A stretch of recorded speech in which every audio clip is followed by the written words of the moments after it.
Mayor and the Board of Aldermen.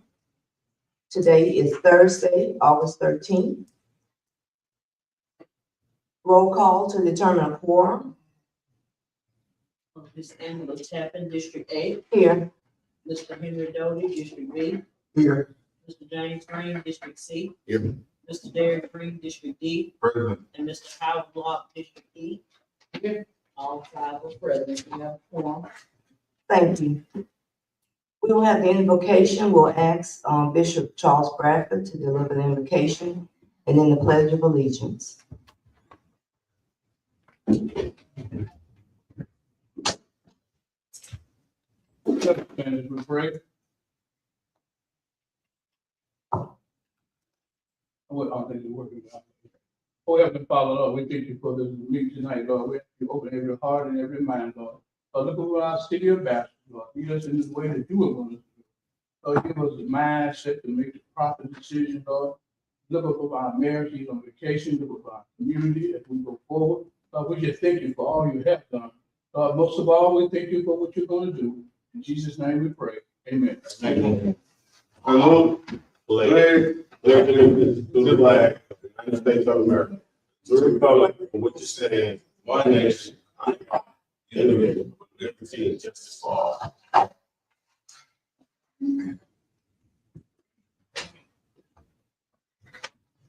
At this time, we'll have a request of any city council members for agenda modifications. I do have one to add resolution 26-2141 and item 13A. Any other requests from the council? We do have another one. Ms. Doty, you have one? Okay. I also have a request to expand the agenda.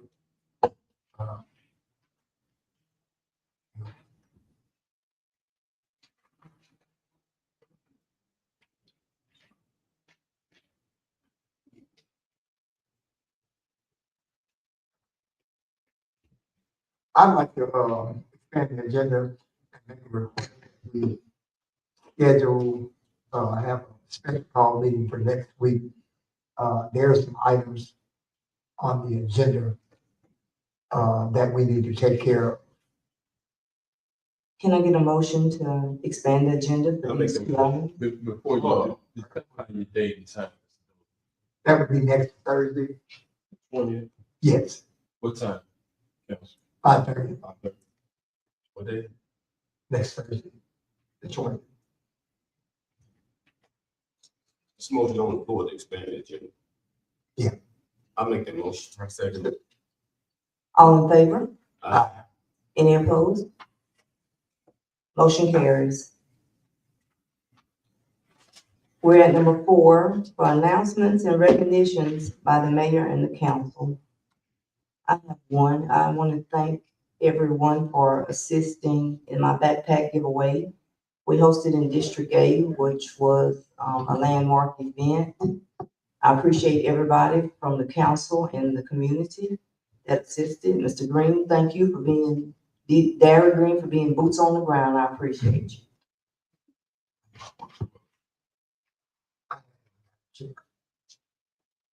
Mr. Dunn. I'd like to give the city an FYI. There are a lot of projects going on in the city, especially in my district. There's a lot of public works projects that are taking place. A couple of them are regarding street repair, bridge repair. And I would just like to caution the public that when we get close to these areas have been blocked out for a reason.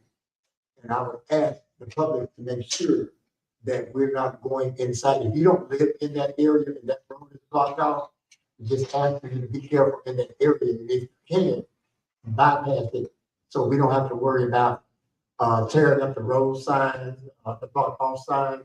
And there's some of that going on in the city where signs have been put up, but they've been either knocked down, pushed down, or whatever. So, I would ask that we pay attention and be more cautious, surrounding those areas. Thank you, Councilman Doty. Anyone else? Number 5, public comments as related to any matter on the agenda.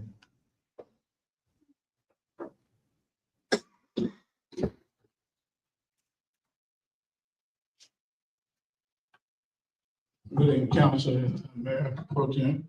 My name is Charles Bradford, 1320 South Washington Street. I had a couple comments to read the agenda here. Item number 7A, 8C, and number 9. I'll start with the Finance Committee, on the bills and claims report. I noticed there might be an increase in attorney fees.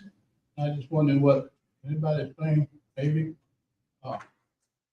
why Mr. Jones' fees been so much increased? I think it was $7,700, maybe something like that. Mr. Jones, would you like to answer that? Not a commission question session. Or not, I haven't put it. Well, let me make it to the public again, that Mr. Jones' fees have been extended from 4,800 to some 75 plus $8,000 per month. And I just want to have the city council approve that. But let me move on past the clock. Okay, thank you, Mr. Jones. I submitted invoice each month, it's detailed. You say something? I submitted invoice each month, it's detailed. I'm sorry. I submit a detailed invoice each month. Oh, yeah, I understand. Well, that'll be discussed. We'll see, we won't get into that. Just want to bring it to, came to my attention, I'm bringing it to the public attention. 8C, code enforcement, Mr. Thorne here, he's not here yet? I don't think I see any department heads here. Well, that's, I'm gonna reserve, because that was a zoning application put in for Mrs. Babbitt. And I don't see it, Mr. Rogers doesn't have it, and just in case we do come in, I'd like to reserve it to address that, if we do come in late. You know, we don't see it on the agenda, Mr. Rogers, we just want to reserve it. We'll go down to number 9.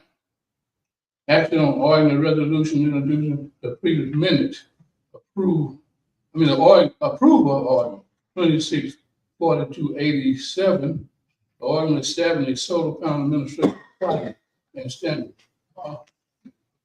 Again, in this community, why would we entertain this? I think we made it clearly that the community did not want solar panels nowhere inside the city limit. Why would we even be considering adopting an ordinance to set standards? I mean, you know, I think clear. This matter is in court. This matter have been discussed, and I'm just making a suggestion that the council doesn't even entertain this particular request to do this, because it's a court matter, it's a community matter, and we're all concerned, and we don't want it. Why put it in the community? Why discuss it? I mean, I don't know who keep putting it back on the agenda. I don't know who will do the makeup of the agenda, but here it appears again. I think it came it last time. And I just find it's a necessary waste of resources of this community to continue to entertain what the community do not want. And thank you. Thank you. Anyone else have any comment? Consent and approval of previous minutes. It says we have none. Are they just not prepared, or we'll discuss them next week? They were there. Madam Pro Tem, Richard Smith, Office of the Mayor. Again, this, there was some confusion with regards to the meeting that you noticed that you didn't get an agenda when customary was, usually gets the agenda. There was an impression that this regular meeting was gonna be for the 20th. So it kind of threw everything off people's schedule. That's why you don't see department heads here. That's why you didn't get a packet when you got it. Typically when you get it. So outside of that, there was just confusion on whether or not this meeting was actually supposed to be rescheduled. for the 20th. So that's the reason why you have some discrepancies in what you're used to come to. And on behalf of the administration, we apologize for any inconvenience that may have brought to council and members of the public. Thank you. We Mr. Law? haven't voted to reschedule the meeting. I understand. I'm not sure the genesis of how that came about, but it did. I'm just, putting the information out there. I'm not sure, like I said, the genesis of it. It was out there. It was contemplation. I'm not saying we're not gonna have it, but we Right. just, Mr. Green? The meeting we have right now, though, I'm just supposed to be the meeting that was supposed to be scheduled for the 20th. That's my understanding, that just like the previous meeting that got rescheduled, this meeting was going to be rescheduled as well. That's just my understanding. Again, I wasn't in any discussions in regards to this. That was just an impression that I got. Other people had it. So, and again, that led to, the package not coming out, being complete, getting you to your ahead of time. So, Okay, so that's why I was trying to figure out what the confusion. I mean, yeah, I know there was dialogue, way past the last meeting, because there was talk about rescheduling the previous meeting and this meeting, but not sure the logistics of it, why what was done was outside. Mr. Doty? In all honesty and actuality, the meeting, discussion should have never been had about canceling this meeting. That's the reality of it. Doesn't matter who's able to be here, who's not able to be here. If the charter said that we're supposed to have a meeting, that means we should have a meeting. If we're going to reschedule any meeting, that means we need to do it in a meeting session, in an open session, so the public will understand from the very beginning. So again, there should have been no confusion, because some of us were not aware that a meeting was even being talked about for the 20th. The meeting today should have stood as was, according to the calendar and according to the chart. So I know there was some talk out there about the meeting being rescheduled to the 20th, but for legal reasons, that couldn't happen. So besides that, there should have been no confusion about the meeting that did happen. And so we have to move on from that. But, going further, that's a lesson we can learn and have in our hip pocket. The meetings by charter, if we don't vote to reschedule it inside the meeting, then it has to go forward. And thank you, ma'am. Mr. J. Green? Point of information. At our last meeting, the problem is, we talked about this at the end of the meeting, but we was in a discussion. If you go back and look at the meeting, I said specifically, everybody was in a hurry to leave because it was late. I said, hey, we got to do a resolution.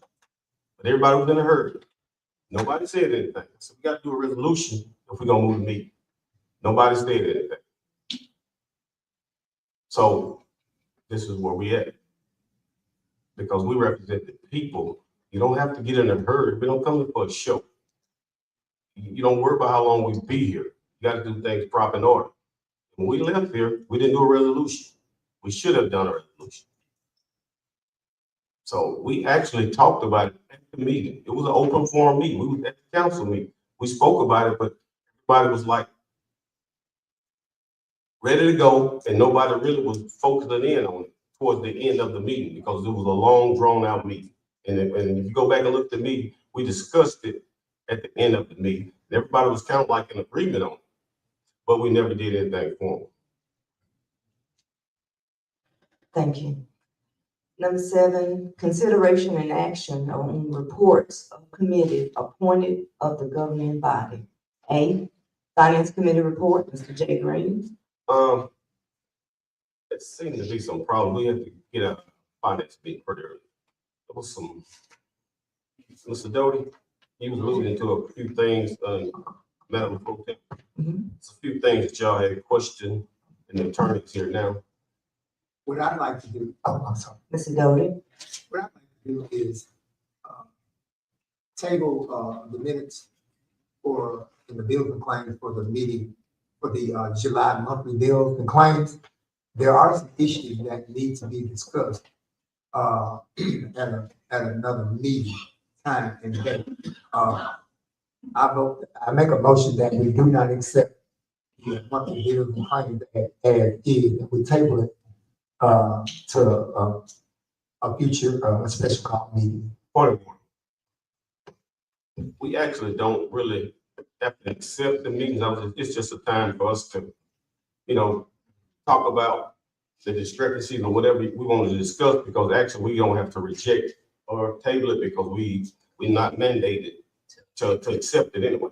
Right. It's just a formality. But I was opening the door as chairman because there was some issues that needed to be continually discussed that we ran over in our finance meeting. So I was giving you a chance to address your concern. Mr. Doty, Okay, well, if we look at the bills, the monthly bills and claims, there are a couple of issues on there that I think, need more clarity on. And one of them is, the city attorney's pay, and prosecuting attorney. The issue with that would be, as far as I'm concerned, is that I think that should have come by the council. And according to what I'm reading, in the law, it says that, the mayor does not have unilateral authority to decide to pay, the city attorney, the other funds, the additional funds. That should have been, because again, not only do you have a problem with the payment, you have a problem with what item in the budget it came from. The information I got, it came from item 94, line item 94 on in the general budget on the administrative side. Well, if I look at item 94, line item 94 on the budget, this is our current budget. It says Medicare expenses, $12,000. So I know we got to put it in Medicare expenses. That was the information I was given when I asked that it was pulled from line item, specifically line item 94. And that cannot be the case. So there is an issue with where the money came from to do that. The only question I have, that's a budget question. Yeah. When you refer to line item, what do you mean? Where the extra funds were being paid from. I'm asking what line item, what budget you talking about? This When current I- budget or last year? No, this year's budget. This year's budget, it should be out of professional service. You have the budget in front of you. Yes, and What line item is professional service? If somebody told you something different. right. Then that's not Again, correct. that's the information I was given legally, that it was coming from line item 94. So I see professional services Yes. on there, but that's not what I was told. So I have to go by the information I was given. But that can be confirmed with the bills and claims with the invoice, because that's not a Medicare expense. I don't know who told you that, Of course. and I'm not even speaking on that. I'm just telling you that professional services is what is being, that's the funding that comes out of. Now, what line item it is, you have the budget. You can tell me what line item it is or what page. So if somebody gave you something different, then I think that's incorrect. Also, Ms. Dudley, can you tell me how much is, Mr. J. Green, Degree. D. Green, I'm sorry. when you find it, because you have a budget in hand, you let us know what's in line item budget for it. We'll- Okay. If you, it's page 416, and this is the current fiscal year's budget. Professional services is at 140,000. That number, I think, should be in discrepancy as well, because when we did a workup of the budget, it was changed. If it wasn't, I don't know. I don't remember, but that's what I'm saying. This is the issue that we need to revisit. So until we get full clarification on it, then I think the minutes should be, acceptance of the minutes, from the finance meeting should be taken. Well, since we're here, Yes. professional service, that line item, whom all is paid out of that particular line item? professional service, you have me, you have Joan, you have, Five, I think it's, So can you tell me can you tell me the standard rate for all three of them? I can't tell you off the top of my head. I don't know. Yeah. Well, you could just give me the monthly standard rate for each one of them. It's in bills of claim. I don't It have, was 4,000 for. that's I my, can answer that for you, Mr. Mr. Doty, go ahead. The answer is 4,000 monthly for the city clerk, which is 48,000. 4,000 for the budget and policy advisor, which is 48,000. And, the special advisor to the mayor or the chief of staff would have been, his rate is 33.54 a month. So that rounds out to about You said $120,000. per quarter? No, Okay. chief of staff.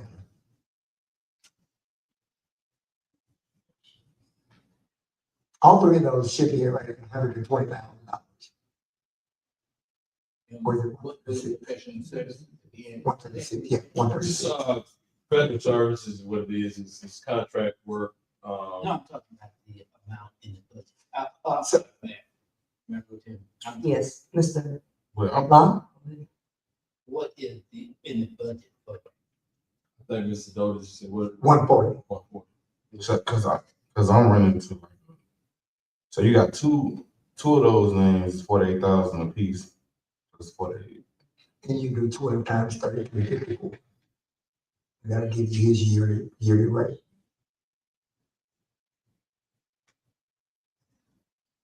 So yeah, that's running, okay. And so, I'm sorry. Go ahead, Mr. Doty. The other issue is, if it was paid out of professional services out of that line item, since I have a copy of the budget, shouldn't that number have changed, or do we have to wait until? Because this is the living, breathing document, right?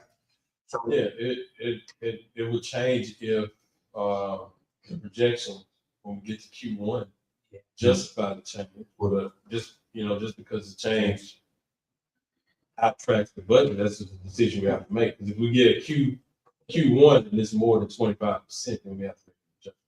okay, that's why I asked the question. If it's being paid out of the $140,000, It is. when will that number show up that it's changed? Because When we do Q1, because Q1 is first quarter, so the baseline would be 25% expended in those Right. categories. And then we make adjustments, just like we did the other, but adjustment. okay, We use that as the gauge to assess whether or not we need to either reduce that category or increase that. okay, lastly, I would say this. Madam Mayor Pro Tem.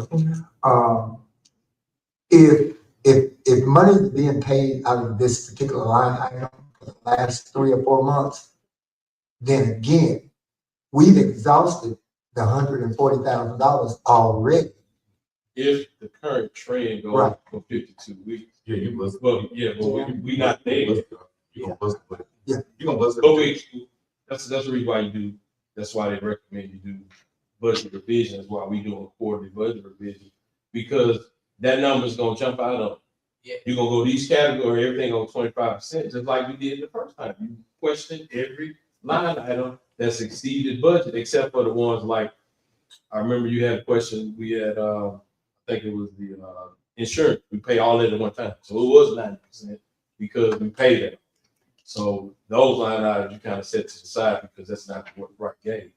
So you'll see that when we do Q1. And everyone, like I explained to you before, whenever we do Q1, Q2, Q3, or whatever that target is at the top, anything that's over that, that's what you should draw your attention to. That's the reason why we're doing it. So when I give it to you, you can look at it, and the first thing you do is, if at the top it says 25%, you go down each line item and you make a note for which one's over 25% for Q1, and then you figure out, okay, well, what's driving it, and those are the questions that you develop. Well, And then we'll look at it, and we'll be able to judge. That's why that's why we're not gonna blow the budget up, because we're gonna look at it more time. wait, Councilman Derrick. I understand. But I think one of the points Mr. Doge is making is trying to fix a situation instead of waiting to Q1. Because we already seeing that it's going, according to the numbers that we have, because we only budget for $140,000 just our base salaries, it was equal to 136. So that's a little wiggle room of $4,000 yearly. So you looking at now the increase to the monthly $4,000, it's gonna be an issue. Not necessarily, because if You have to put- you two, But you have to put it somewhere. now if you don't approve. But then how do, okay, thank you, so stay right there. So if you don't improve it, then how do we get paid? There's gonna be, that's outside of what I do. Even better, because according to the facts that Mr. Doty just gave, the work have been done, so someone have to approve it if it haven't come before the board. Cause think about it, how else would the work be performed if it wasn't approved? And then if it was approved, I understand the work being done. But now at that moment, that's when this board get involved, because we stewards of the money. We have to agree, or we have to move money somewhere else to cover the improvement that wasn't made by the board. I'm not saying you're right or wrong, that's not a budget question. Outside, that's not for me to answer. No, I was, right, okay. Mr. But Mr. Doty, Great information. Councilman Jay Green, Point of information, Mr. Doty. Mhm. You stated chief of staff, when you was calling out those budgetary numbers. Yes. What you said chief of staff was what, how much was they? His is 33.54 a month. Okay, well, that's where I need some clarification. Chief of staff is a permanent position, not an outsourced position. So somebody to be chief of staff, they would have to be What is, full time. I'm just saying, what you was reading on there, I say that also. That's a question for the administration. I'm asking Mr. Smith. yeah, Mr. Green, that's not a budgetary question, so I don't have an answer for you in regards to titles and staffing level. That's not something that's in my purview. I was just asking, maybe it was a typo. Maybe It it was could a have misprint. been, because I don't ever recall anybody being referenced in any meeting as a chief of staff. I just haven't. And that's just my recall, and that don't mean anything. I don't remember anybody being referred to as chief of staff. can you read those categories in the budget? Mr. Doty. Oh, and the category in the budget is professional service. I'm talking about. Who's Read it. here's the question. Oh, Category. the category, which read off by, each person said. Oh, Block on it. now that is not in here in the budget, because all we have here is the total number. No, that's the bills and claims. Yeah, You got your bills and claims. It's in there. Who are we paying in professional services now? Maybe that's it.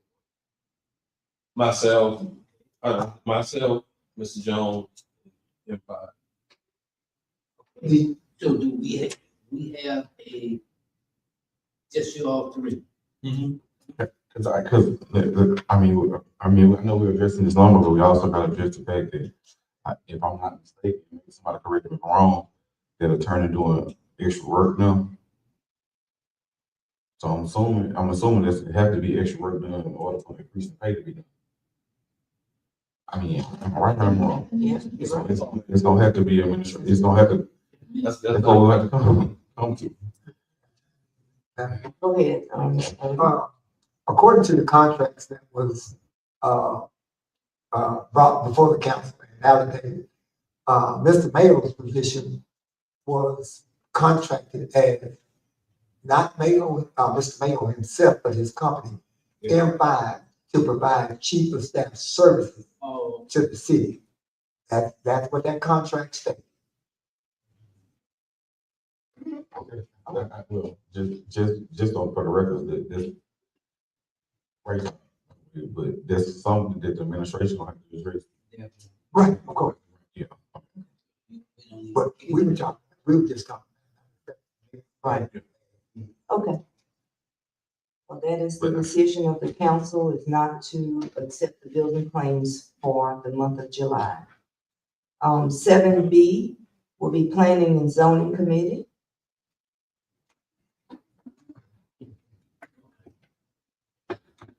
Thank you, Debbie Rogers, Planning and Zoning President. First item we had on our agenda is the front porch garden and gifts. That's at 111 East Madison. It's the side where Steve's Jewelry is, but it's back towards the police jury office. She's going to open up a shop there to sell little gifts, candles, jewelry, things like that. So it was approved by right. Our next item was Butler Substitutions. It's an online business. It's all digital, no personal sales, and it's a recipe sales. People provide recipes to this lady, and then she sells them online. Next item is Gin Root Properties, 1220 South Washington Street. It's just going to be an open space for parties, like birthday parties, anniversaries, and things like that.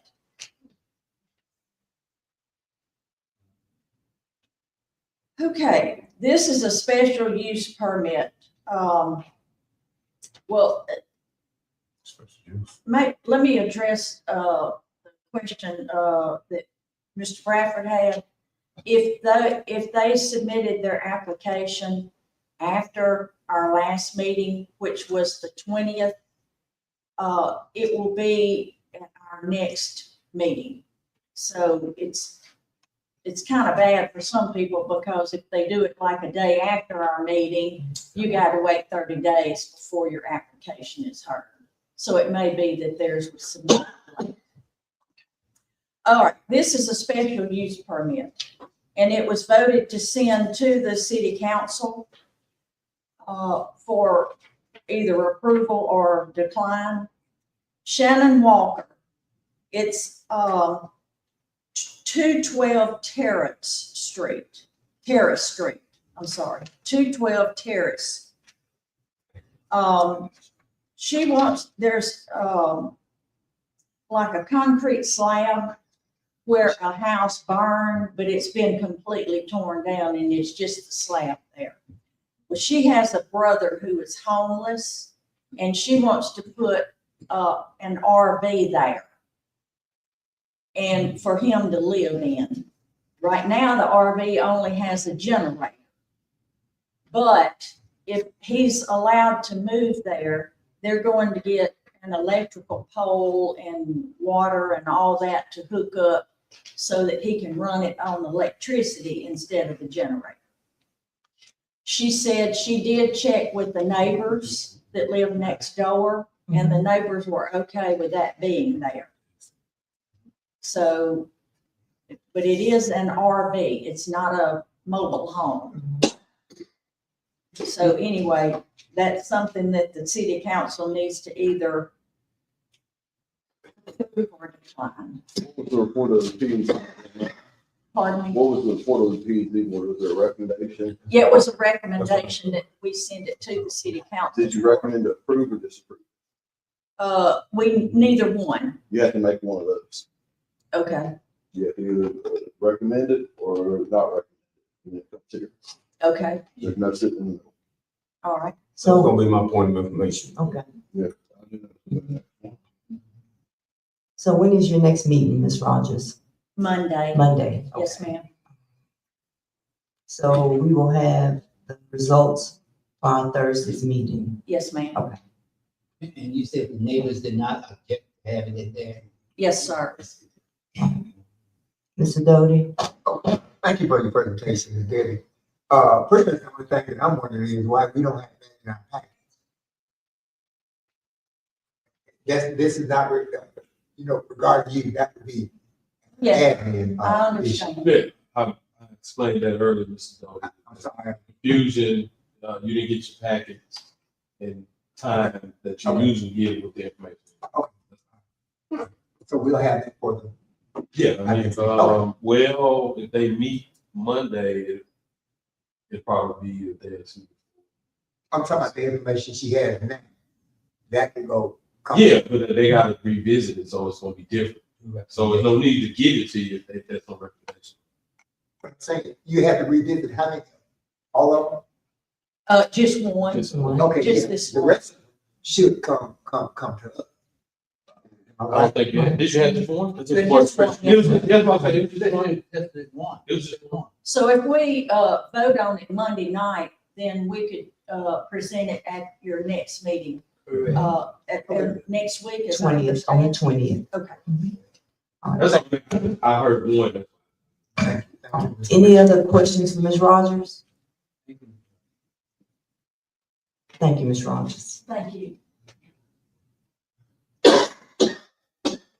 7C, Quality Assurance Panel, Mr. D. Green. Yes, we working on a way of procedure for people.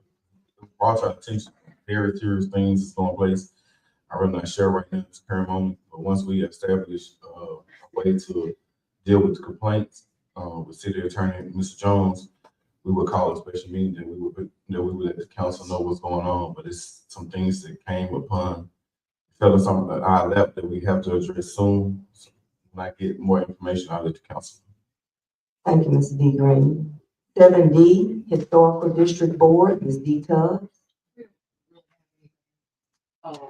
Right now, I'll come to them, you still have to come to them. we're still working on what I, talked about last month, which is, an amendment to the ordinance pertaining to alcohol in the historic district. So we're still kind of working on that, and I will, probably get with Devin about some aspects of that. Mr. Doty has one question for you. Ms. Tubbs, can you remind us what the ordinance you referred to, what needs to change in, with the ordinance? Okay, I have it in front of me, okay, because I wasn't expecting to speak. Just a brief overview. But as it stands right now, there's nothing in the ordinance. All the ordinance says is that, restaurants and, alcohol are allowed within the historic district. Right. There's no guidelines whatsoever on the sale of alcohol, or if there's if there's somebody that just wants to open a bar, there's no guidelines that says he can't. Right. In the historic district. Right. Our position is that the historic district, and most especially the square, needs to remain a family-friendly atmosphere. And any businesses located within that historic district needs to, there needs to be specific guidelines to exactly what can be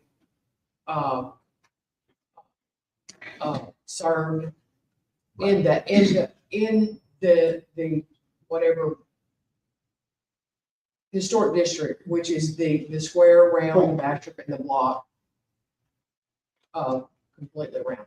So are there alcohol sales anywhere in the historic district? Yes, sir, at the restaurant. At the restaurant. Mhm. And so have you and your people, have y'all looked at, I know you say there is no specific thing in the ordinance now. Do you have a presentation of what you would like to? Yes, we're working on that, and we're looking at, we've looked at the city of Hammond's historic district, guidelines. And also, I believe, let me see, because we had a special call meeting Monday night, or Tuesday night. I can't even remember what today is. As well as,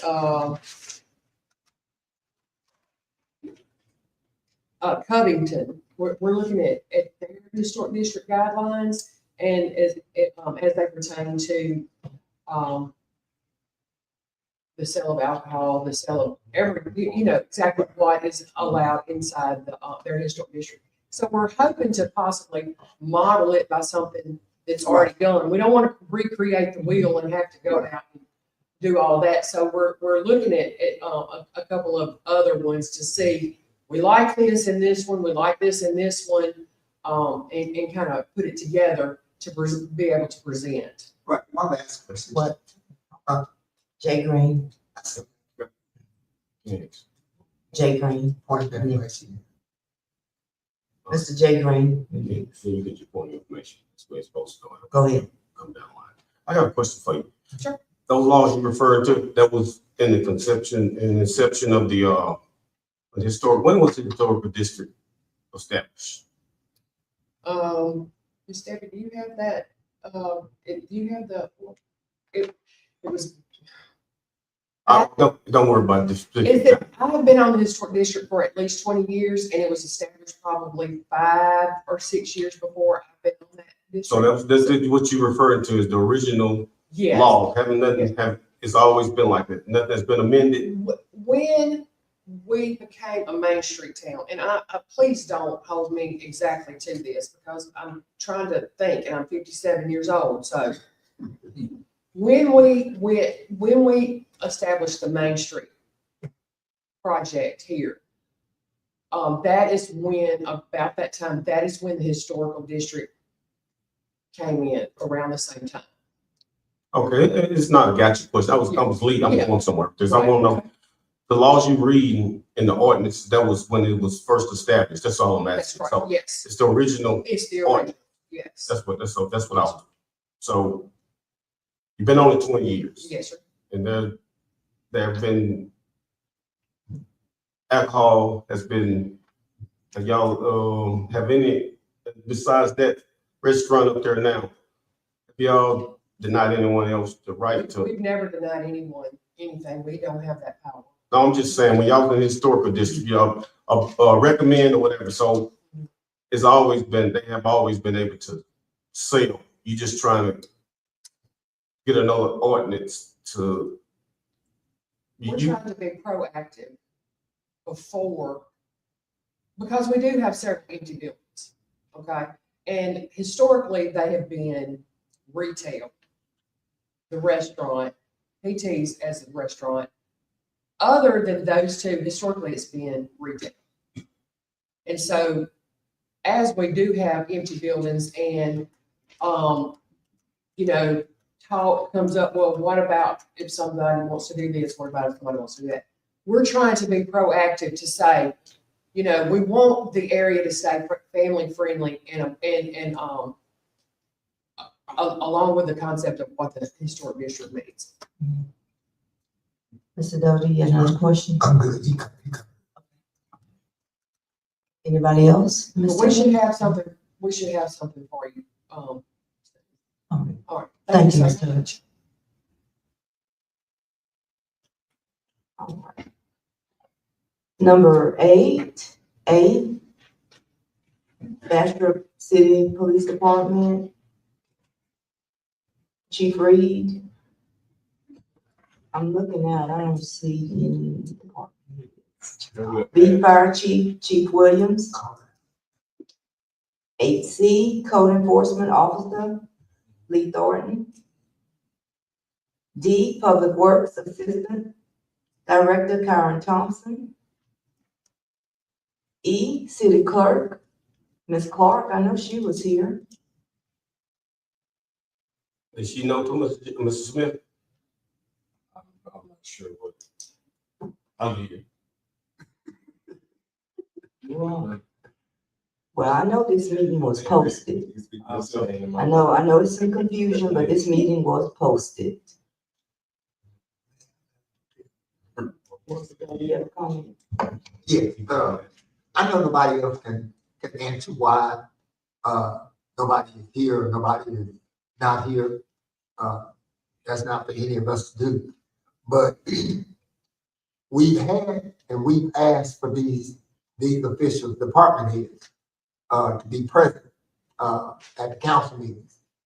That's with or without the mayor, because there is still business and there are still questions and answers that need to be had inside the meeting. And if we don't have them here to answer that, then I pose the question, you know, what do we have in the meeting for?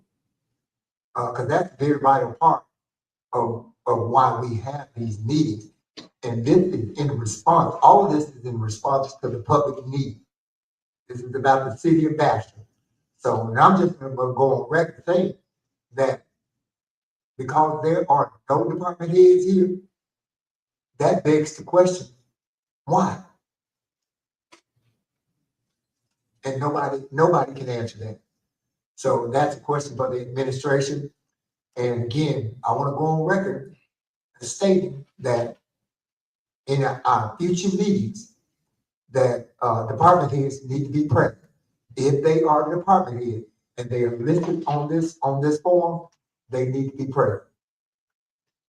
Thank you, Madam Chair. Thank you, Mr. Doty.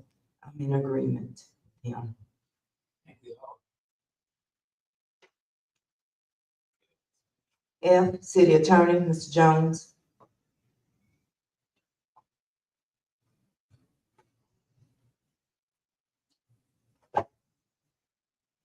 Mr. D. Green, kind of gave some of the update that we're working on with the quality assurance panel, working with some process forms, resolutions to come out of there.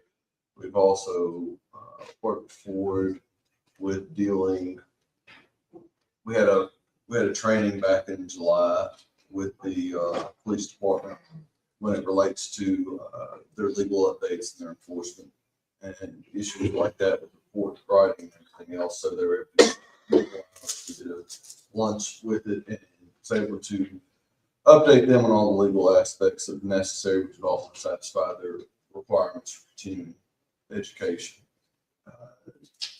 Elsewise, we're just working forward on anything that pops up throughout the morning. Okay, yeah, Mr. J. Green. you have a Point of question. information, Mr. Jones. I know it's on down on the list, but you supposed to, did you check, you was gonna get back with me on that moratorium, consecutive moratorium? Yeah, I figured when we get there, we Oh. discuss it. So, yeah. Mr. Doty, you have a question? Yes. Since we're at the city attorney, can you tell me, since DEQ came in and shut this project down here for the building up on Main Street, is that project back in progression? Is it back in work? Back in work? That's not in my department. That's going to be the Administration of Public Works or wherever that's not in the city attorney. That would be a legal issue? The legal issue came up, the resolution of that legal issue was addressed, but as far as where that project at, what they're doing with that project, Okay. that's not in. Well, again, we have a problem because we don't have anybody here to answer questions. Mr. Problem. I just want to- Mr. Can you say the one? D. Green, What did DEQ do again? DEQ shut the work down on this project. When? It's been about a month ago or so, maybe a little bit longer. You talking about the project by the, 113, 115,000 South Frank. The building that burned, the building that we voted to demolish.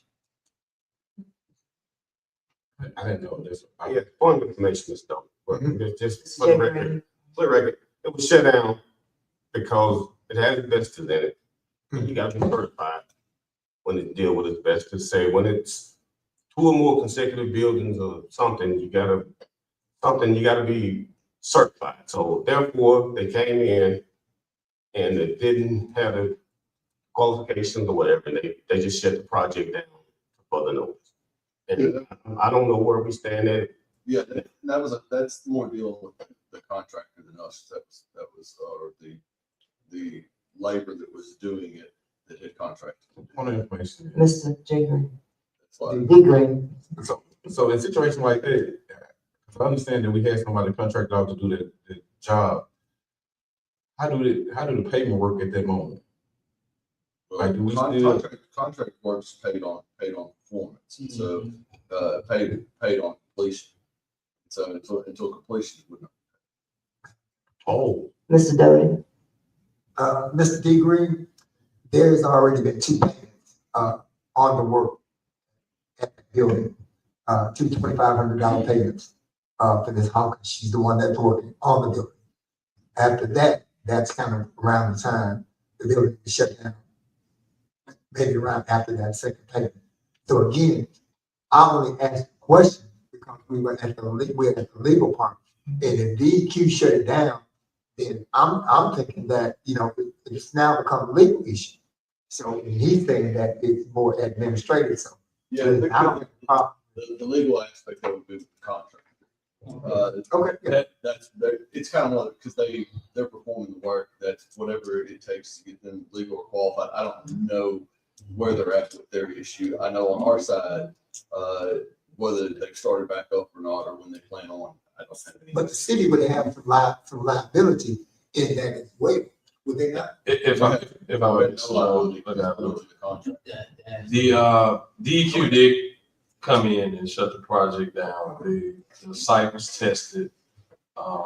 It was clear. Engineer went out and did a report on cost estimate for to finish demolishing the building. And that's what I know today. I don't know anything else other than that. DEQ came in, they shut it down. Contractors, abatement specialists come in, reviewed the site. The site has been cleared by DEQ. And the engineer came in to assess what the cost would be to finish the demolition of the site. I believe that information has been provided to the administration. I just don't have it. Mr. Law? That would be on the contract, not on the city. Right, the city didn't pay for it. Shut down, not the city. That issue would be sent to the contract. Contract, that's what, it got nothing, had nothing to do with the city, so there's no, I'm not sure the information that you got, but there's never been any liability on the city. Ask the question, this is what we had. Right. Right, so there's more clarity now than we had yesterday or the day Oh, I before. understand, but yeah, that was, yeah. Yeah, that's the distinction I was trying to make. Yeah, it's not on the city. I don't. Historically, if it was our run project, I would never leave. It would come to the city, but that's on the contract, not on the city. And that's a positive standpoint, that's one of the trade-offs of outsourcing certain things. You shield yourself from liability, and again, you don't divert city human resources to take care of certain things. So it's catch-22, because a lot of times it's an increased cost, but you get the benefit of the reduction of liabilities. Okay, any other questions? 8G, policy and budget, Mr. Smith. Madam Pro Tem, members, I'll be brief. We are in the process, and I'll submit that to you probably Monday, to do the closeout Q4 budget. We're gonna make it available for inspection probably Monday or Tuesday, but we're gonna advertise in the official journal Thursday. We're gonna count the 10 days from Thursday, in order to be available to be inspected prior to that date. Just a little FYI on the budget. Mr. Green, D. Green, I can report to you that those concerns you had with those projections doing from Q3 on forward, it came in right within that standard deviation. Probably a little bit better than the standard deviation, because standard deviation is 5% up or down. The net was around a little less than 3%. And then I went back and did it from Q2, and it was off maybe 0.3%. So I'm confident, because again, my projection models are based on historical data. And again, that snapshot does give a good indication when you project forward. So moving forward, I know your concerns, because again, I ran it again, and had I done it at the end, it would have been almost a little bit over 0.5% more accurate. So you got 0.3 to 0.5%, so you got a negligible amount of the difference it would have been. And all the reason why it's being advertised is because there was a caveat that came in that I'm gonna have to revisit, because there was some reason why our workers' comp came in an unusual skewed way, which wasn't anticipated. And that's the only line item that was out of the ordinary that wasn't captured by those projections. And I'm gonna talk to the insurance company to figure out what that was. But, you'll be glad to know that we're gonna have almost $500,000 surplus in this budget. That, is gonna reflect it in the fund balance. You'll see that increase when we get the balance sheet, that's gonna be attached to Q4.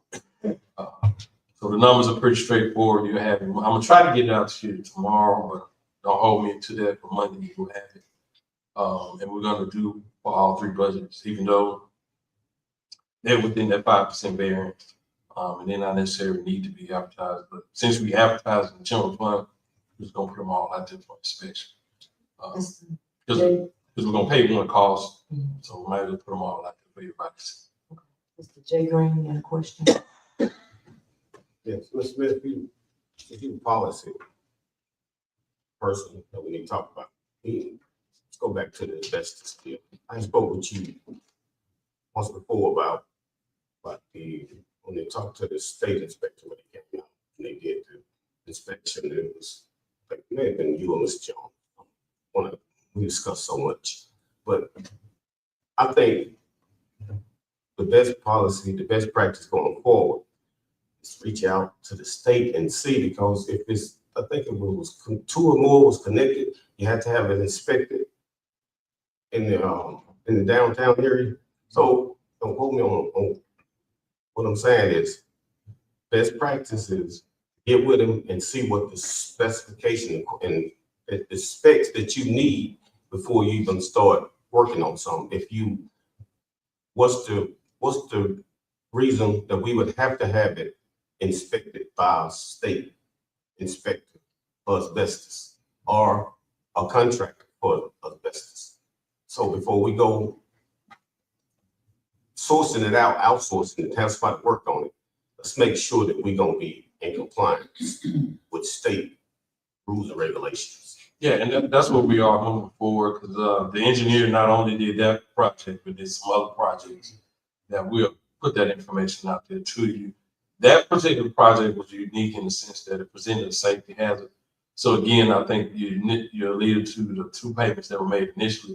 One of those payments was to secure that site to make sure it was safe. So, I mean, and then that was a discussion that came up before. So, and Ms. Green, you're correct, that's what we're gonna do. I mean, we have engineers, we're gonna use it. But the only other thing about that is that the engineer's not gonna inspect what's not, is asbestos. But you're always gonna indicate the age when there's a build, because in one of the reports, they did a cost estimate demolition. And they noted that possibility asbestos abatement because of the age of the building. They gave a quote on which is bring it down and take everything off, but the caveat, they said if it has asbestos, this price doesn't include abatement. And he said a year or 2. I just can't. I don't have it in front of me. He said any building built. I can remember. I gotta get it. You have to just assume that. And it might be in that report, Mr. Green. I'm not sure. It's in the report. I just don't have it in front of me. Correct. But yeah, that's moving forward, because a lot of projects, especially the big ones, we're gonna consult with the engineer before we even contract it out. So just clarity and good understanding. That building has been inspected. By DEQ for asbestos. I mean, no, it has flagged, but it's been the contractor qualified party in to do an inspection. So has that been done? Yes, it has been. So DEQ wouldn't have let anybody out there with it. So could we start working? Yes, I'm not sure if it has. I hadn't even paid attention. Okay, see, that was part of my initial question. Is, have the project reconvened, restart. I'll be honest, I didn't pay attention. We met, or the contractor met on the state guidelines, then I would assume that the project would be restarted. Possibilities. Right, okay. Thank you. There's nothing preventive, I would say. Right. So, I had something else. Oh, no, I talked about it doing this on the agenda, been explained. Another point of information. Go ahead, Ms. Green. I take care of your work. Well, When you said it was a mix-up, Really, nobody's here. Man, words is bond. So I don't know what's in your heart, and I don't know why they're not here. Let me finish. I take you at your word. It seemed to be an ongoing issue with the department's head being here, just a few of them, a few select them, right? So I think going forward, it's essential that we as council members get to speak to the department head directly, find out, not as a gotcha question, but just find out exactly where we are on certain projects. And what do we as council members, what can we do, you know, for as financial wise, see to their needs. If we never meet, then how can we assess a department's need until when we come back up to the budget? And when we do our quarterly budget, if we haven't met with you all year, and then you come and say you short at that time, and you've never came to a meeting and addressed the council and stated what you really needed and what you need to run your department. That's what department heads are for. To run a department. That's when I go back to the chief of staff. I was saying the chief of staff is a full-time position. It's not a part-time. No. So, but the way it's written up in the contract, I know the way it's written up in the contract, but I'm stating just anybody knows business practice. You say chief of staff and you don't come to twice a month. And that's the chief of staff. Chief of staff is a full-time position. Chief of staff means that you chief of operations. You kind of run the city in the absence of the mayor or whoever. Now, anybody know the term of chief of staff? You don't know the term of chief of staff, then maybe you probably, I'm not gonna say it, but you get my point. So we need department head here because I got a lot of questions about public works, and I don't need to be talking to second hand. I need to talk to the person directly, so I can address the person directly, so it won't be second hand.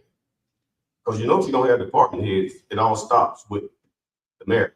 That's why you surround yourself with competent people, so you won't have to just do it all. You don't have to micromanage when you get competent people around you. And that's what I'm saying. If you adopt department heads, then we failing the city, and we're not going to be able to ask questions because I'm telling you what's going to happen. You don't have department heads, we're going to get answers, then we're going to address you or the mayor, because somebody got to answer the question. So it's not a gotcha question. If you're a department head, you need to be at the meeting, and it's called accountability. You don't duck accountability. You can't get praised all the time. You're gonna have good days and bad days, but it's called transparent, open, honest, and trying to do the work for the city of Bastrop. So I take your word that it was a mix up this time. So I'll see what you're gonna say next month. Well, only thing I would say is I spoke in regards to this meeting only, and that's just me giving my opinion or reason why things are different than tradition. Packets didn't go out when they traditionally go out because of that. People are not here possibly because of that misunderstanding, which is unique to this meeting in the salon. Now, I can't speak to other parties' presence in regards to meetings. I just know I don't think I've missed it. Since we're on the budget, we talked about line 43. Downs Law Firm, I think received their final payment in July. My question is, environmental court was created through resolution or ordinance. So should it be abolished the same way? That's a legal question, but I don't think that the environmental court or the hearing officer has been abolished. I think it's still within the ordinances that the city council adopted. So that position could be revived at any time. My understanding, Mr. Jones could speak to that in regards to the hearing officer and environmental court and the activity that was proposed to go before the environmental court now being diverted to city court. Jones to speak to that procedure and process. I can't. Okay, Mr. Jones. What was the question? In regards to the Environmental court, since it was adopted through resolution or ordinance, and I know right now it's on hold. I shouldn't say abolished. Should we pass another resolution or ordinance? In fact, putting it on hold? No, I mean, it's purely just, it's purely permissive, meaning that there's no mandate to do environmental, but it's just an option. Mr. Doty? Since we're not going to use that option of the environmental court anymore, have any cases been brought to city court, or how long is it going to take from us not using the environmental court to get these cases to city court? Well, I don't want to hijack Mr. Ricky Smith's policy and budget time for that, but if you want to call me, we'll have discussion. Which one? What I'm asking is, if we're not going to do the environmental court, and we have said that we want to bring this to city court, then that means the legal attorney, the prosecuting attorney, is going to have to stop me if I'm wrong.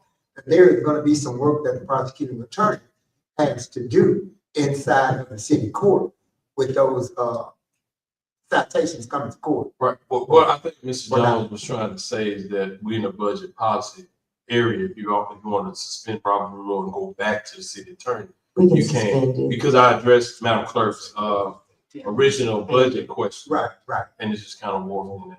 Can I get a motion to suspend Robert Rules of Order, please? I'll make that motion. I said, All in favor? But Aye.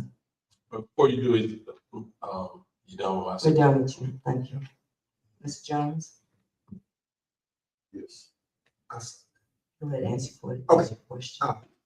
Thank you, Madam Chair. Listen, again, none of what we discussed is anything about a gotcha. All of this is about the city business and being transparent with it. Listen, I can understand if a certain topic does not apply to your area. That's all well and good to express that. But if we're talking about bringing these cases to city court, who's going to be in city court representing the city? The city attorney, the city court represents the city as it always is. Right. So again, then you would have a part in that, right? Correct. Okay. I was just referring to the fact that it's on Mr. Smith. I didn't want DEA to get out of Robert's. Okay. All right. I can accept that, but again, I just there's some things. 100%. If somebody from the city attorney's office will be there, whether it's myself or another city attorney, if somebody will be. I just want to make sure that we got that understanding again, because everything we say and do here, the public needs to understand, and everything needs to be clarified to the letter of the law, or whatever it is we're talking about. There needs to be no misunderstandings about what we say or do, or who's responsible for a certain area. And again, nothing we say is about a gotcha or try to embarrass somebody. There are always going to be some hard questions that come forward. That just goes with the territory. So again, I appreciate the fact that we had to go outside Robert's Rules of Order. But again, I understand the distinction between the policy and the legal. But again, let me ask this question, and it may not and it may not be, I hope that you can give me an answer. If you are not able to provide, either, I'll just say the prosecuting attorney, if you're not able to provide the services, who would be able to step in? Mr. Smith. Right, so there is some knowledge that Mr. Smith has related to this, right? Or should? I'm a former prosecutor. Correct. So Mr. Smith's services are as a contract city attorney over Right. dedicated, but contracts dedicated to policy and budget, which is what his contracts cover. However, his official title as a city attorney also allows him, any person who transacts as a city attorney can transact in all those businesses. Now, it'd be outside the scope of what his compensation contract is. Right. And then that would be a separate issue. But as a city attorney, the broad title and official duties of city attorney cover all aspects. Last question. If I go back to the contract and what the contract states, are we sure, 100% sure that that contract states that he is the city attorney? He was He is a confirmed. city attorney. Your minutes confirm he was Oh, confirmed. again, I'm just asking a question. I don't know what the contract says. I know what his confirmation is confirmed. So you're saying it's possible that the actual contract could be different from what's in the minutes? The contract spells out the amount of legal work he does. He was confirmed as the city attorney with his contract compensation, the scope of work to be that he was going through performing policy and budget aspects of that work, the legal work. So my duties and responsibilities were dictated by the contract, not just, because the way you read the charter, the mayor signs duties and responsibilities, it can be a blanket thing or it can be specific. Mine is specific based on my contract. So technically, I can do that, but I would have to modify my contract because I don't have a blanket authorization like Mr. Jones and Mr. Pierre. The reason I asked you, because he brought up about the minutes. Mhm. And that would mean that the actual minutes are different from what the contract. No. What it said I that- didn't say that. No. It's one and the same. Is that my duties are not broadly interpreted as a charter. Mine is more specific based on my contract. Right. So because my contract was governed, because y'all gave the mayor the authority to execute a contract with me, even though the confirmation process came through, it's just my duties and responsibilities were limited by my contract. I don't have the open-ended charter duties and responsibilities. Like, because technically there's no prosecutor or civil attorney. The mayor assigns the duties of the city attorney, whether it's civil, whether it's criminal. So his is just. Mine is more the attorney specific. is just assigned to policy and everybody.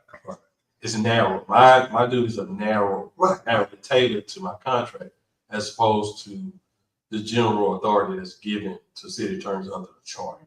But see, that begs the question. Because he brought it up about minutes.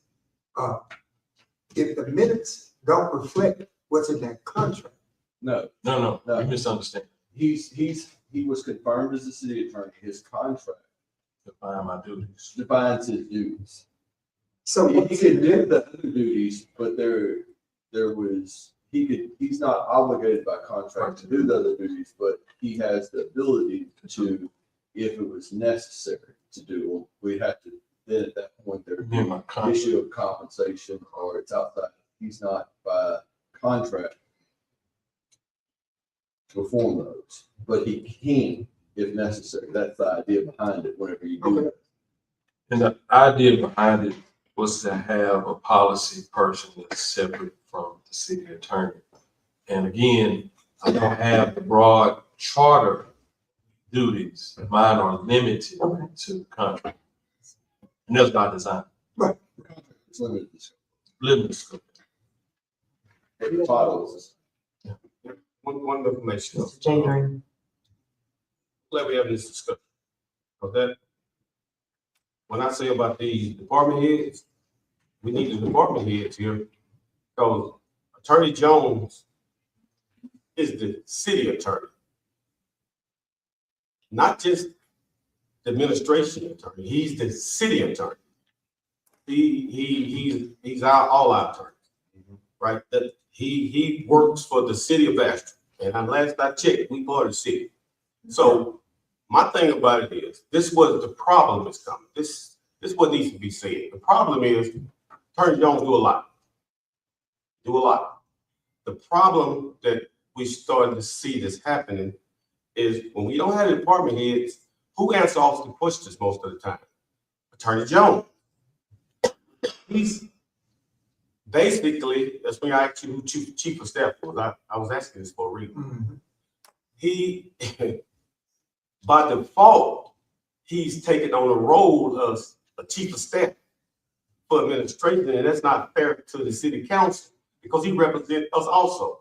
How can you act as a chief of staff, but you represent all of us? It's like, you being our offensive coordinator, but then when on defense, you they defensive coordinator.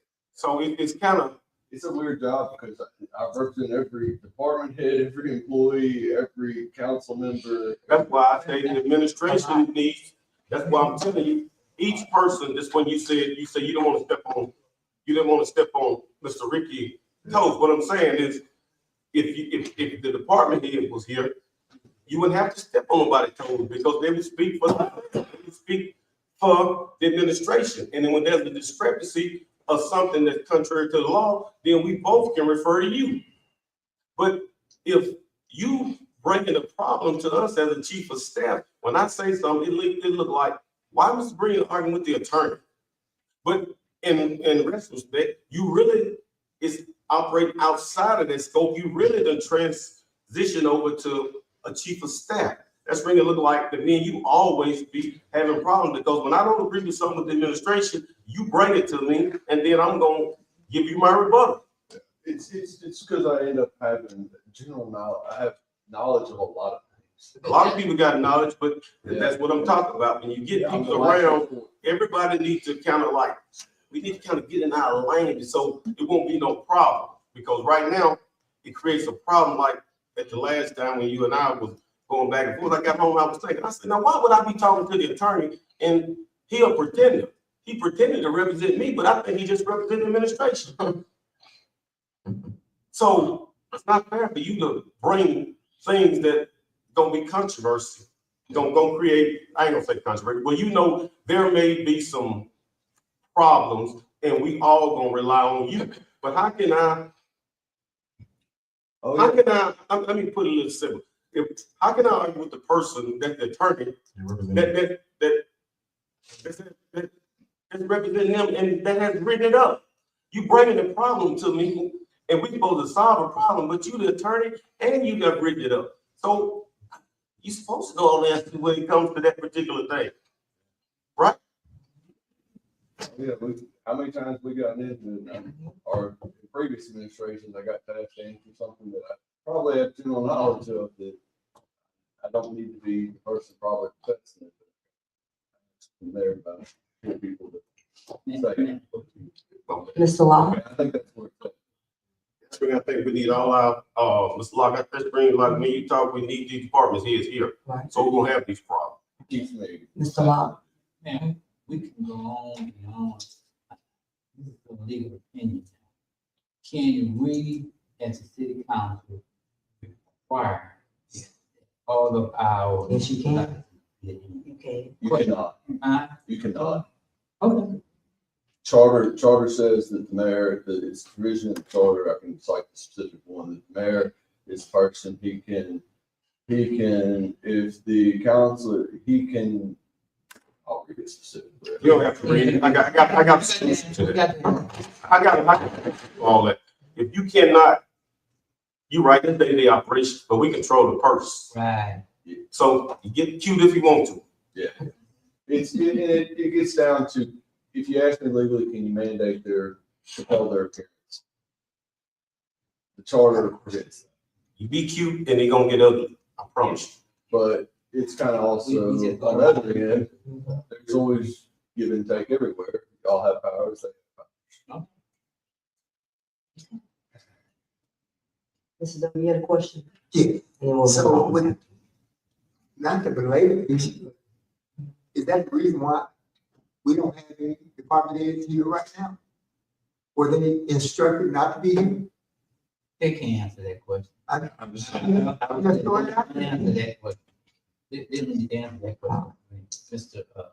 Okay, all right. 9, we'll move to section 9. Unfinished business. Action on ordinances or resolutions introduced at previous meetings.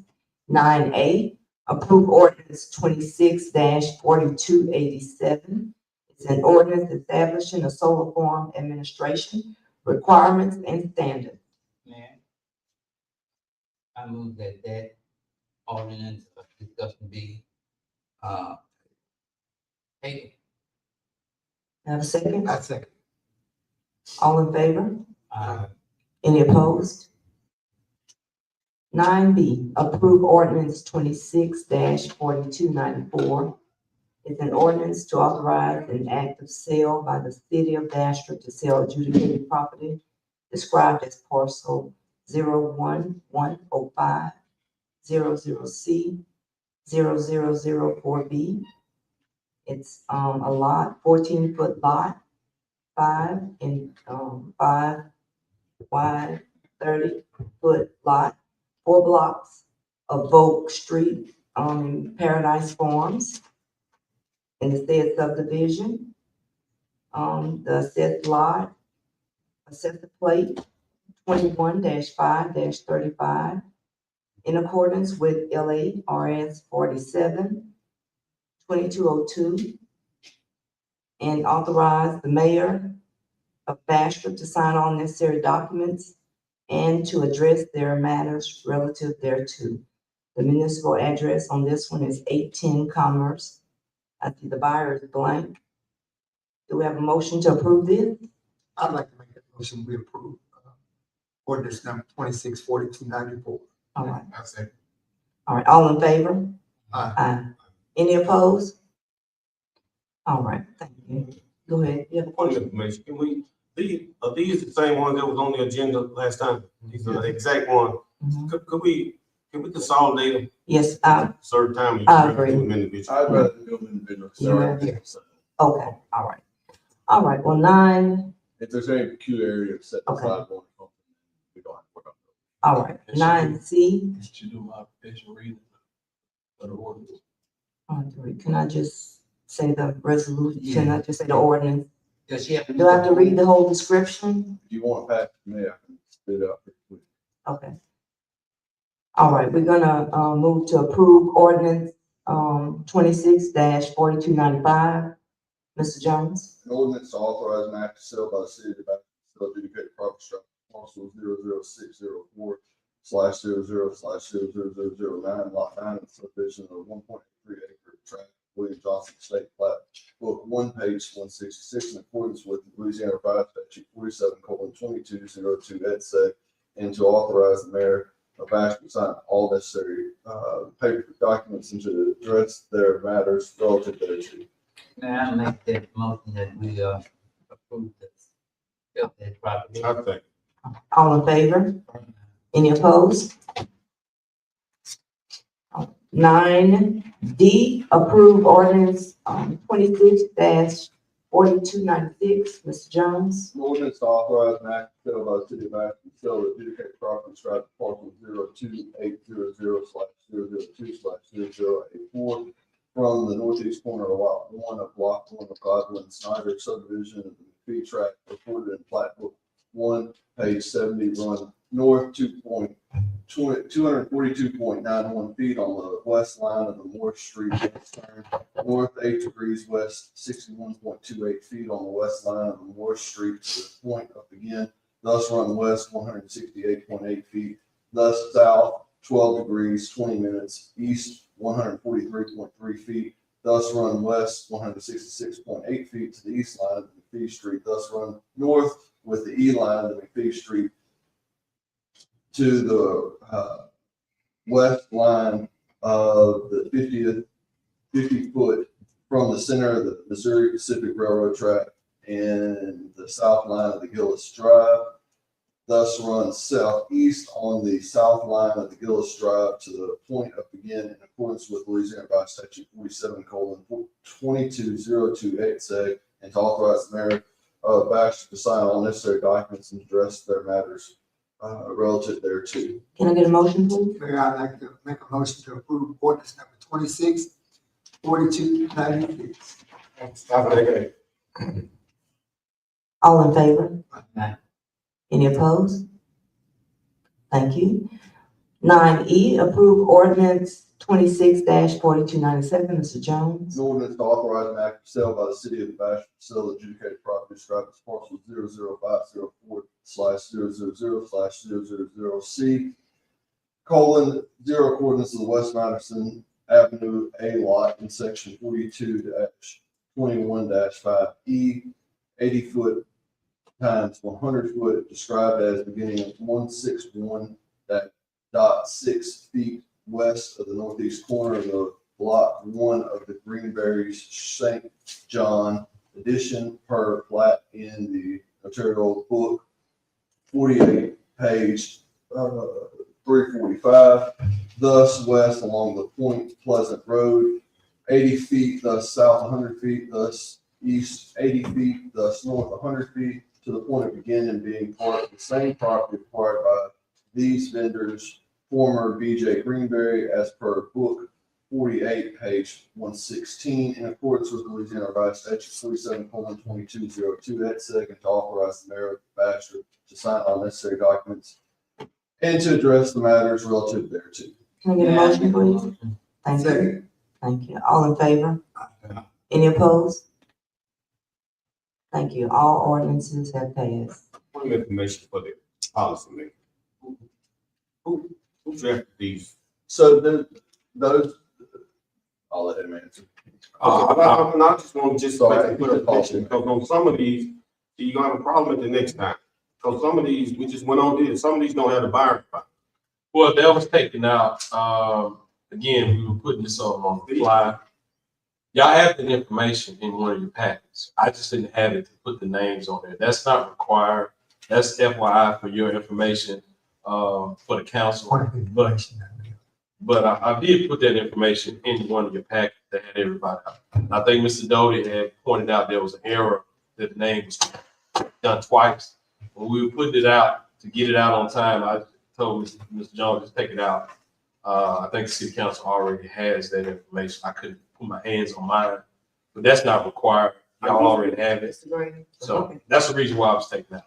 Mr. Smith, let me reframe it. Let me reframe this. Trying to make it simple.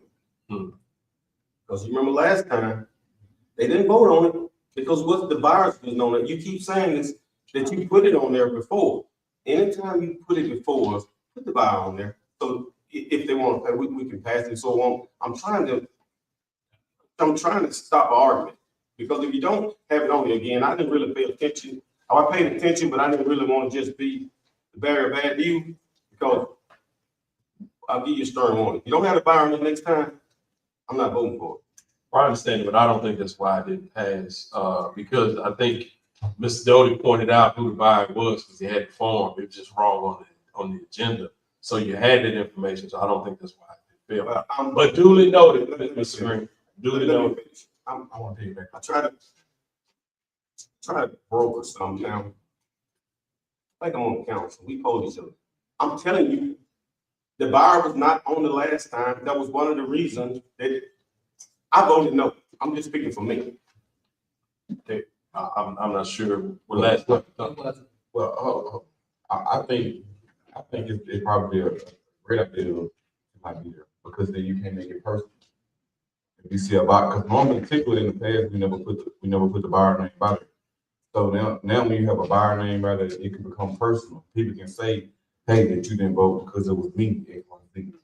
Well, I think, matter of fact, I think Councilman Locke had requested. Just on y'all. And we put it, I know we put it on there because Mr. Doty pointed out that it was wrong because one of the names was listed twice. And I said, Mr. Doty, go to your packet And he was like, okay, that's the other name. So they were there per your request. We made sure. It's just when I went back and added it, I typed the name twice. Point of information. What? Yeah. Okay, Mr. Doty, go ahead. Listen, what everybody saying is correct.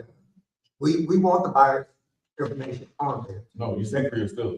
I'm speaking. Okay, Okay, Mr. Doty? again, the buyers were listed in last month's packet. If they were not, all of them were not on the actual agenda itself, but they attached a copy with every buyer on there. It was in the packet. Yeah, It was in the packet. Mr. Long? I think the question I asked, I didn't ask for the name, I asked for the address of That's the it. property. Right. No, he did. And I guess I misspoke. Somebody asked for the name. I didn't ask for the name, I Okay. just wanted to know the address of the property. My question would be, and this is for the ones that, this is for the ones that want the name there. What's the purpose of you knowing who bought it? Listen, I'm gonna ask a question. That's not a question for you. That's a question for, because Councilman Green and Councilman Doty said they want the buyer's name there. So the question, You can't tell me. No. I'm trying to, but what I'm saying in the past, we never, because it's not even important, the buyer's not important at all. See, now we get to put buyers down and then we get to say, no, it can be making it seem like it's personal. Just my thought. I'm speaking for, hello, I'm still got the focus though. I'm speaking for District D when I say, I don't need the buyer name up there. It serves on purpose, the buyer name serves on purpose, because the process is gonna be the process regardless of who it is.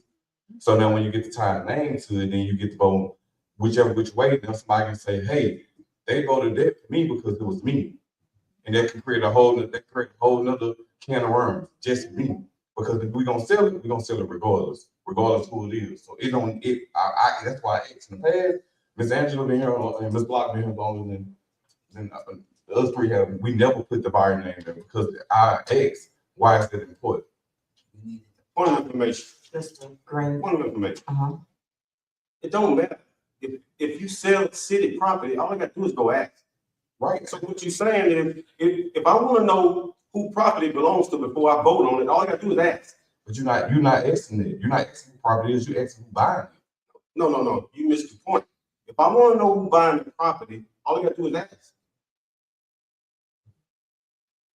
Because if they buying the property, it's public property, and we going through a third party, they can tell me who it is. It's no big secret. No, it's not true. That's not true at all. That's not true at all. That's not true. Mr. Doty? It's not Mr. true. Doty? If they do that, that's not true at all. I think it's open and transparency. If you put the name on there, it won't be no problem. But if you don't put it on there, it ain't no problem. Mr. Doty is next. Oh. Mr. Doty? Listen, for clarification, Mr. D. Green, I was not saying that I am for putting the name on there. What I am for is the process going forward, whether you have the name on there or not. We're gonna go by what the law says. What does the law say? It don't say. I'm saying, what does the law say? If the law is not specific as to where the name has to be mentioned, then if it comes without a name, then we go ahead and do what we gotta do, because we can't hold this stuff up, keep holding this stuff up, for, reasons unknown. We gotta go forward. Okay, so Yeah. well, I was just helping out, just going forward, because when the law states you just the process of all the detail you need.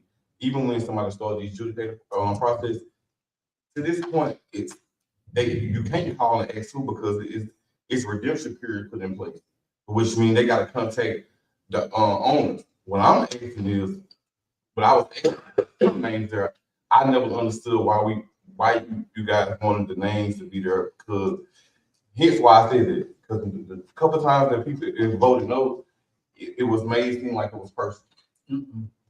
I don't think so. If it was personal, we wouldn't have approved it Everybody now. know one of these names on. Yeah, but if it was personal, we wouldn't have approved it this time. But that's what I'm saying. That's what I never said it was. I'm saying Yeah. this is the illusion. If it was. Okay, Yeah. Mr. Locke. 10. I want to be known. Go ahead, Mr. Locke. What the address. Well, point of information. Mr. J. Green. That's fine. All right, point of information then. Mhm. So why not just do this then? When you sell it, don't put no name on it then. If you heard us said, if you gonna be announced all down, why put a name to it? It's not numbers because you gotta time the property when you tie the deed. No, you just said, don't put a name on here before we vote. I'm just saying, after we vote and they get ready to register, it's gonna be registered to somebody. But it's true. As long as they I asked you what was the purpose of of the name being there. That's because you spoke and said you didn't poll with the council. I'm telling you that it do me no justice if I put a name there. So you just like me, I'm one person, I got my opinion, and I pay for open and transparency. Okay. Number 10, new business. New business, action on proposed new resolutions.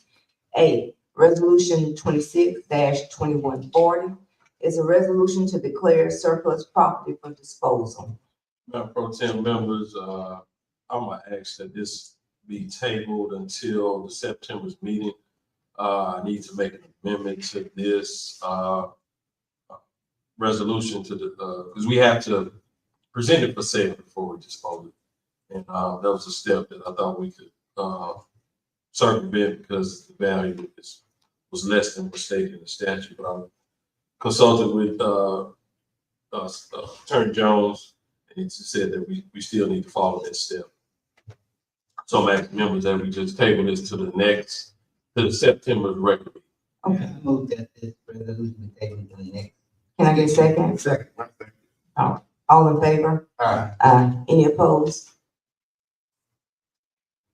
All right, the next one is, let's see, 11, planning and zoning business. Any unfinished matters that we have not discussed? This is very. Oh, thank you.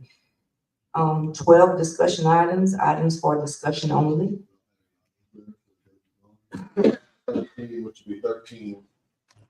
I have a modification. 13A would be resolution 26-2141, which is the resolution. Let's see. This, resolution authorizing the mayor to execute and submit any and all documents to Delta Regional Authority, DRA, for the community infrastructure funding in 2026, Fund 2026 funding. Real quick, members, this is a project that we're trying to get funding for. It is a project, if you go to page 2 of the resolution, and look at the first 2 paragraphs. We're seeking funding through DRA, for the 2026 federal award program cycle for a drainage improvement project. It's our Cooper Lake Road to Satin Drive. The cost of this project is a little over $500,000. In this application, the cities are going to put up $50,000 in matching funds.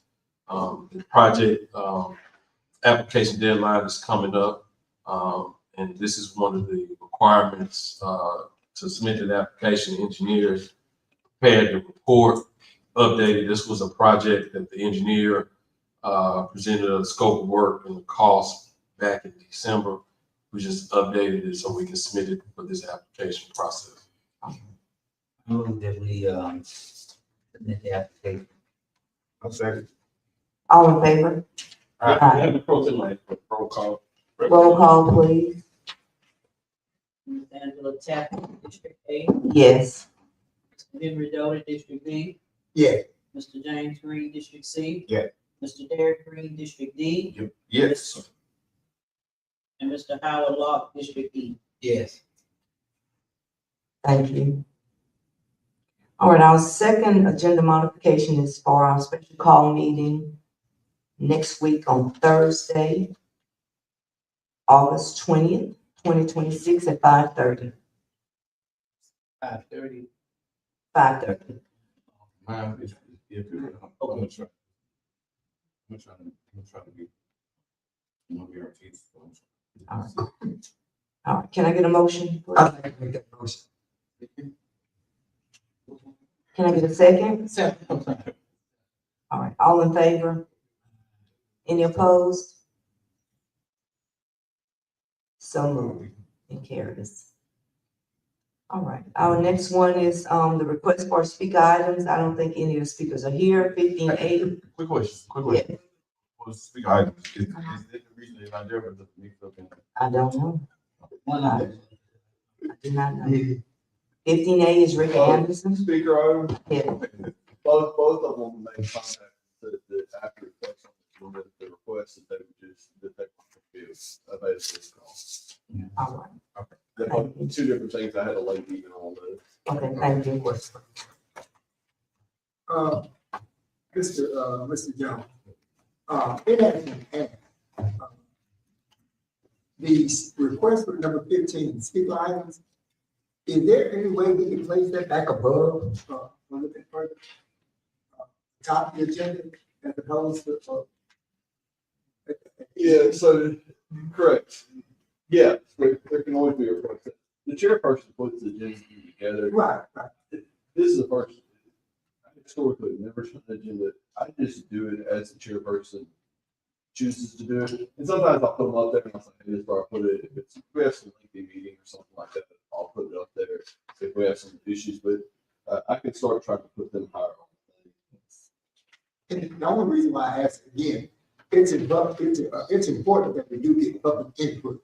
And for some reason, again, sometimes I'm getting to do last past 2 hours. And they have not had a chance to speak yet. So I want to make sure that, we give them ample opportunity to come and speak about their issues. All right, 16, can I get a motion to adjourn, please? So, I make the motion. I'm in second. All in favor? Any opposed? Be adjourned.